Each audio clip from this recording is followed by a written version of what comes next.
성경에서 가장 흥미롭고 슬픈 이야기 중 하나는 솔로몬에 관한 이야기입니다. 그는 큰 약속과 함께 경력을 시작했고 하나님으로부터 바로 배웠으며 통치자로서 공정했고 주님을 위해 성전을 건축했습니다.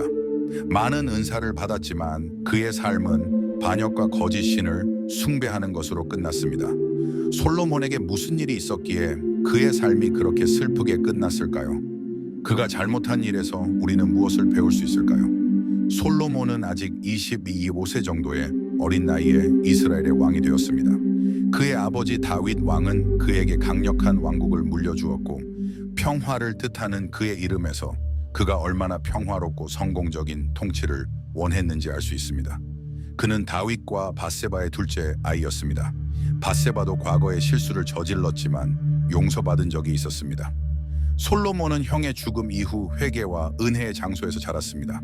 그는 부모의 결점을 물려받았습니다. 아직 어렸던 솔로몬은 자신의 가정이 혼란스러운 것을 보았습니다. 그는 형인 암논과 압살롬이 가족 문제를 일으키고 갈라서는 모습을 보았습니다. 또한 다윗이 죽어가는 동안 다른 형인 아도니아가 왕위를 이어받으려는 모습도 보았습니다. 선지자 나단과 밧세바가 나서서 진정한 후계자인 솔로몬이 왕위에 오를 수 있도록 했습니다. 다윗은 마지막 순간에 솔로몬에게 고별 연설을 했는데 열왕기상 1장과 2장에 이 연설이 기록되어 있습니다. 이 연설에서 그는 아들에게 용감하고 남자답게 행동하라고 말했습니다. 주 너의 하느님의 말씀을 듣고 모세가 내게 준 규칙과 율법을 따르라.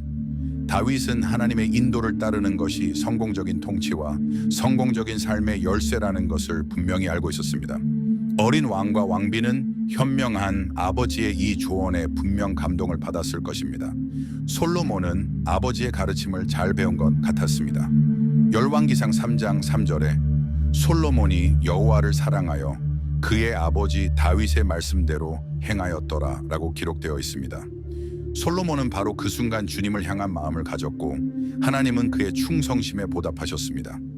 꿈에 하나님께서 솔로몬에게 나타나셔서 놀라운 제안을 하셨습니다. 무엇이든지 내게 구하면 내가 주겠다. 돈, 권력, 장수, 적을 이기는 것 등 솔로몬이 원했던 것이 무엇이었을지 생각해 보세요. 하지만 그의 대답은 당시 그가 어떤 사람인지에 대해 많은 것을 말해줍니다. 그는 사람들에게 지혜를 구했습니다. 자신의 출세를 위해서가 아니라 하나님이 주신 사람들을 돌보기 위해서였습니다. 솔로몬은 자신이 얼마나 젊고 경험이 부족한지 잘 알고 있었습니다. 그는 공정하고 지식이 풍부한 상사가 되고 싶었습니다. 하나님은 솔로몬이 한 일을 기뻐하셨습니다. 솔로몬에게 가르침을 주셨을 뿐만 아니라 솔로몬이 요구한 것보다 훨씬 더 많은 부와 명예를 주셨습니다. 이 덕분에 솔로몬은 자신이 가장 똑똑하고 부유한 사람임을 증명했습니다. 그가 권력을 잡았을 때 많은 약속이 있었습니다. 그는 예루살렘에 주님의 성전을 지었습니다. 이 프로젝트의 계획은 다윗이 세웠지만 실행은 솔로몬이 했습니다. 솔로몬의 성전은 디자인 역사상 가장 중요한 건물 중 하나였습니다. 건축하는 데만 7년이 걸렸고 금, 삼나무, 세심하게 조각한 돌 등 최고의 재료를 사용했습니다. 그의 거대한 규모와 흔들림 없는 헌신은 하나님의 영광과도 같았습니다. 솔로몬은 성전이 완공되자 주님께 감사의 기도를 드렸습니다. 그는 충성을 다해 주신 주님께 감사하며 성전이 사람들이 언제나 하나님의 임재를 찾을 수 있는 장소가 되기를 간구했습니다. 이 시점에서 솔로몬에게는 모든 것이 순조롭게 진행되고 있는 것처럼 보였습니다. 그는 많은 정보와 권력, 부를 가지고 있었습니다. 그의 왕국은 잘 돌아가고 있었고 다른 나라들도 그를 부러워했습니다. 먼 곳에서 온 스바 여왕은 솔로몬이 지혜롭다는 소문을 듣고 직접 이스라엘로 가서 그를 만나기로 했습니다. 그녀는 솔로몬의 왕국이 얼마나 큰지 보고는 내가 들은 것의 절반은 기록되지 않았다고 말했습니다. 당신은 내가 들은 것보다 더 현명하고 풍요롭구나. 열왕기상 18. 솔로몬은 위대한 일을 많이 하고 많은 축복을 받았지만 실수를 저질러 자신이 쌓은 것을 잃기도 했습니다. 하나님은 그에게 다른 나라 여자와 결혼하지 말라고 분명히 말씀하셨지만 그는 어쨌든 결혼을 했습니다. 이 생각은 단순히 문화적 또는 정치적 거래에 관한 것이 아니었습니다. 하나님께서는 이스라엘 왕과 백성들에게 이 여인들이 이교도 신과 관습을 가져와 길을 잃게 될 것이라고 말씀하셨습니다. 솔로몬은 이 경고를 무시했고 이는 실수였습니다. 그는 모압 여인 외에도 암몬 여인, 에돔 여인, 시돈 여인, 헷 여인과 결혼했습니다. 700명의 아내 외에도 300명의 첩이 있었습니다. 하나님의 말씀대로 이 여인들은 솔로몬의 마음을 하나님에게서 멀어지게 했습니다. 그는 아스도레스와 몰렉처럼 그들이 데려온 신들을 숭배하기 시작했습니다. 이로 인해 이스라엘은 우상의 노예가 되었습니다. 처음 정권을 잡았을 때는 하나님께 지혜를 달라고 기도했지만 이제는 하나님과 단절되었습니다. 이제 그가 주님을 위해 지은 집은 다른 신들을 위한 제단으로 둘러싸여 있었습니다. 솔로몬은 통치 초기부터 이스라엘의 하나님을 공경하고자 하는 마음이 없었습니다. 이러한 반항은 나쁜 결과를 가져왔습니다. 하나님께서 솔로몬에게 2번이나 나타나셨을 때 왕은 매우 진노했습니다. 열왕기상 14시1에서 주님은 솔로몬에게 네가 내 언약과 내 규례를 지키지 않으면 내가 내 나라를 빼앗아 네 신하에게 주리라 고 말씀하셨습니다. 하나님께서는 솔로몬이 죽은 후 이스라엘 왕국이 분열되도록 내버려 두셨습니다. 다윗을 위해 솔로몬이 통치하는 동안에는 그렇게 하지 않으셨지만 이미 형벌은 정해져 있었습니다. 솔로몬이 하나님께 불순종하고 거짓 신을 숭배했기 때문에 그가 많은 지식과 부를 바탕으로 건설한 왕국은 반으로 나뉘게 됩니다. 그가 존재한다는 사실은 하나님에 대한 믿음을 굳게 지키지 않으면 지식과 재물만으로는 충분하지 않다라는 경고입니다. 솔로몬의 정신 상태가 나빠지자 그 영향은 더 빨리 나타나기 시작했습니다. 강하고 당열하며 하나님께 헌신하던 왕국이 무너지기 시작했습니다. 솔로몬은 한때 존경받고 사랑받던 사람이었지만 이제 그는 은혜에서 멀어지고 있었습니다. 그의 간음은 이스라엘에 큰 영향을 미칠 일련의 사건들을 촉발시켰습니다. 솔로몬이 여러 외국 여성과 관계를 맺은 것은 개인적인 의무 위반일 뿐만 아니라 국가 전체에 영향을 미쳤습니다. 그들은 이방 신앙과 생활 방식을 가져왔고 솔로몬은 시돈 사람들의 여신인 아스도레스와 암몬 사람들의 신이었던 몰렉 같은 신들에게 제단을 만들게 되었습니다. 이스라엘 사람들은 이러한 신들에 대해 몰랐을 뿐만 아니라 강제 제사나 불법적인 의식과 같은 끔찍한 일들을 행했습니다. 다른 신을 섬기는 것이 얼마나 위험한지 이미 이스라엘에게 말씀하셨던 주님께서는 이스라엘이 다른 신을 섬기는 쪽으로 돌아서자 화를 내셨습니다. 솔로몬이 규칙을 따르지 않았기 때문에 나라는 약해졌습니다. 하나님께서 솔로몬에게 많은 기회와 경고를 주셨음에도 불구하고 그는 여전히 잘못했습니다. 열왕기상 11:9 치면 하나님께서는 솔로몬에게 매우 진노하셨습니다. 이 때문에 주님은 솔로몬이 죽으면 왕국이 분열될 것이라고 결정하셨습니다. 다윗을 위해서라도 왕이 살아있는 동안에는 그렇게 하지 않으셨지만 솔로몬의 통치는 많은 불협화음을 일으킬 것입니다. 솔로몬의 통치 마지막 몇 년 동안 이 분열에 대한 예측이 현실화되기 시작했습니다. 주님께서 그를 괴롭히라고 보내신 사람들이 있었습니다. 그중 한 사람이 에돔 사람 하다드였습니다. 다윗이 왕이었을 때 이집트로 도망쳤던 왕자 하다드는 다윗이 죽은 후 고향으로 돌아와 솔로몬에게 반란을 일으켰습니다. 부하들을 이끌고 다메섹에 자신의 왕국을 세운 레초는 항상 이스라엘의 발목을 잡았습니다. 그럼에도 불구하고 솔로몬의 가장 큰 적은 그의 장교 중 한 명인 여로보암이었습니다. 솔로몬은 헌신적이고 유능한 여로보암에게 왕국을 운영하는 일을 맡겼습니다. 그러나 선지자 아히야는 여로보암에게 나타나 이스라엘의 12지파 중 10지파를 다스리게 될 것이라고 말했습니다. 아히야는 왕좌가 곧 분할될 것이라는 징조로 자신의 겉옷을 12조각으로 찢어 10개는 여로보암에게 주고 2개는 다윗 가문을 위해 보관했습니다. 솔로몬은 여로보암이 이스라엘을 배신할 것이라는 사실을 깨닫고 그를 죽이려 했습니다. 그러나 여로보암은 이집트로 도망쳐 솔로몬이 죽을 때까지 그곳에 머물렀습니다. 솔로몬과 여로보암의 갈등은 왕이 죽은 후 곧 일어날 분열의 징조였습니다.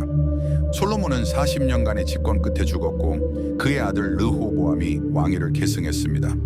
이 기간 동안 왕국은 안정과 평화를 유지해야 했지만 솔로몬이 말년에 심은 분열의 씨앗은 빠르게 자라기 시작했습니다. 르호보암이 왕위에 오르자 이스라엘 백성들은 아버지가 부과한 세금과 노예 생활에 지쳐서 구제를 간청했습니다.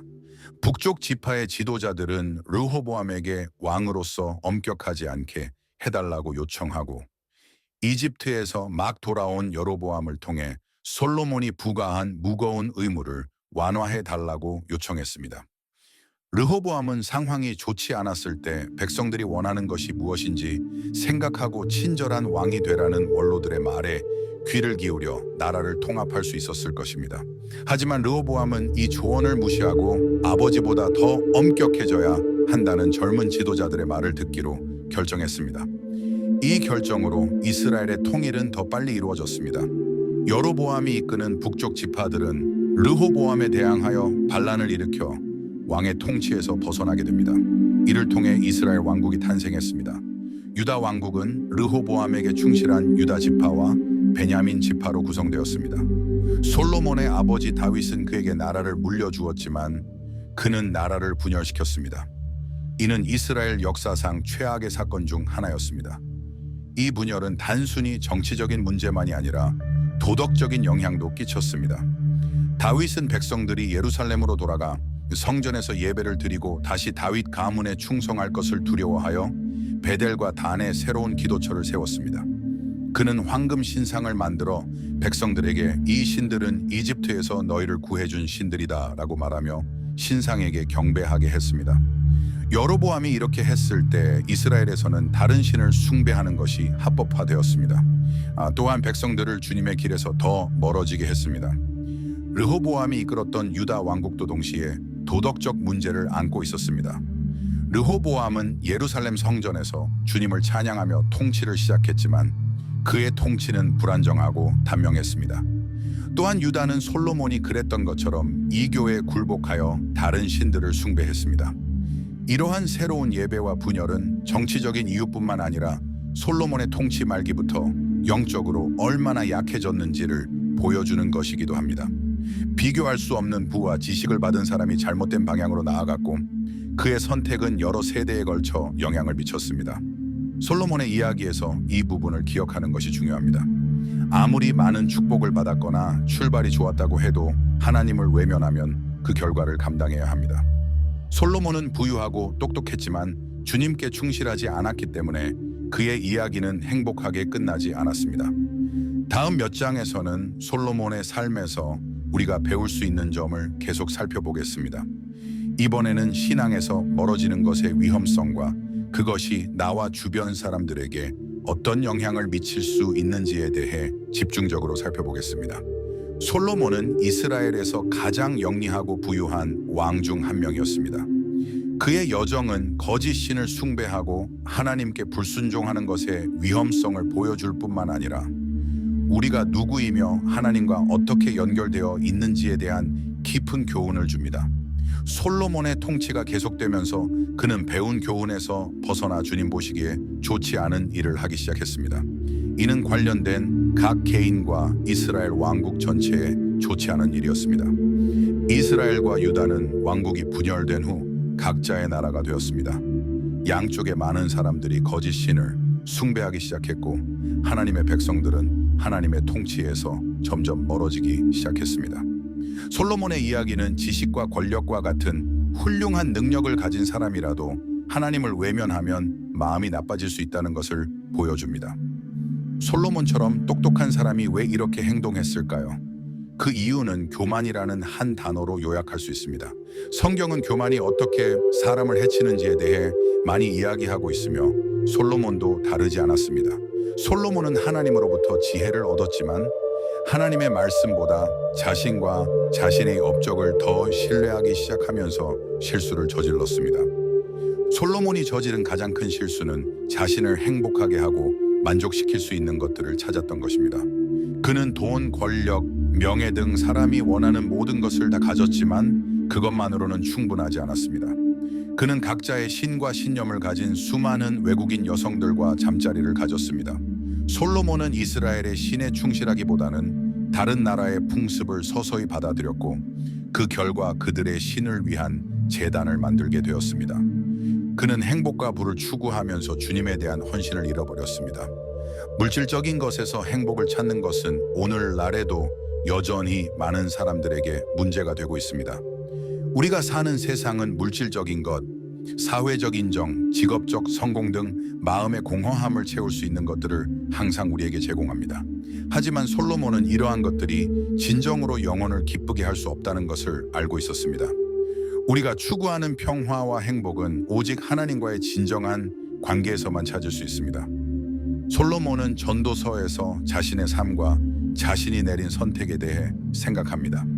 전도서 2장 11절에서 그는 세상의 모든 것을 맛본 후 모든 것이 헛되고 바람을 쫓는 것이라는 것을 깨달았다고 말합니다. 행복의 정점에 도달했지만 여전히 내면이 공허함을 느낀 사람의 말입니다. 우리는 솔로몬에게서 아무리 좋은 것도 하나님 없이는 아무 소용이 없다는 것을 배울 수 있습니다. 우상 숭배와 쾌락을 추구하는 것은 솔로몬에게 상처를 주었을 뿐만 아니라 그의 나라에도 오랜 시간 동안 상처를 주었습니다.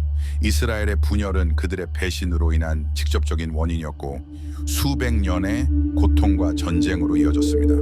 다윗의 통치 아래 하나가 되었던 백성들은 이제 분열되어 하나님의 길에서 점점 멀어지고 있었습니다. 하지만 솔로몬의 권력은 쇠퇴했지만 우리는 여기서 유용한 교훈을 얻을 수 있습니다. 하나님은 인내심이 많으시고 친절하십니다. 솔로몬이 돌아섰지만 주님은 다윗에게 하신 약속을 지키셨습니다. 하나님께서 다윗을 사랑하셨다고 해서 다윗의 모든 집을 멸망시키지 않으셨어요. 이스라엘 백성이 거짓 신을 숭배할 때에도 그들에게 손을 내밀어 주셨고 설교자들을 보내 죄에서 돌이키도록 촉구하셨습니다. 하나님에 대한 이러한 헌신은 우리가 일상생활에서 사용할 수 있는 것입니다. 우리 모두는 솔로몬처럼 실수하고 하나님의 길에서 벗어날 때가 있습니다. 세상의 행복과 부에 대한 유혹이 우리를 끌어당길 때가 있습니다.